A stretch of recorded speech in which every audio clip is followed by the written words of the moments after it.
Finally પહોંચી ગયા મામાના ઘરે. ઘરે પહોંચીને દસમાના જજેવાલા કરી લીધા. જાજા બધા આશીર્વાદ લઈને આપણે પહોંચી ગયા જ્યાં રસી બનાવતા હતા ત્યાં. આ લોકો તમને શીખવાડશે આવી રીતે રોટલા બનાવાય.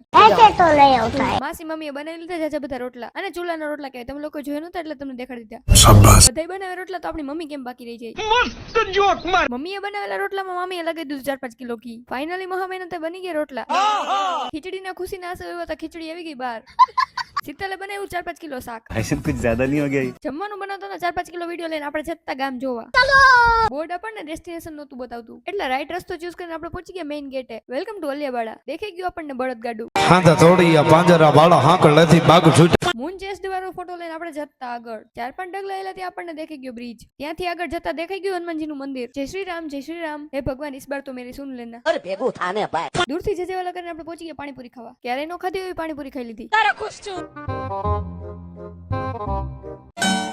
પણ આપણી સ્પ્રાઇટ કેમ ભૂલાઈ જાય? સ્પ્રાઇટ પીને આપણે પહોંચી ગયા જલેબી ફાફડા શોપે. ફિલહાલ ફાફડા આપણા ફેવરિટ નહોતા એટલે દ્વારકાધીશના જજેવાલા કરીને આપણે જતા આગળ પહોંચી ગયા આપણે મહાદેવના મંદિરે. દૂરથી જજેવાલા કરીને આપણે જતા ઘર બાજુ. રસ્તામાં આપણા સ્વાગતમાં જાજી બધી ગાય બેઠી હતી. कैसा लगा मेरा मजाक? એટલે બધી ગાયને ટાટા કરીને આપણે જઈ ઘરે. મળીએ નેક્સ્ટ પાર્ટમાં. ત્યાં સુધી તમે લોકો ફોલો કરતા હો.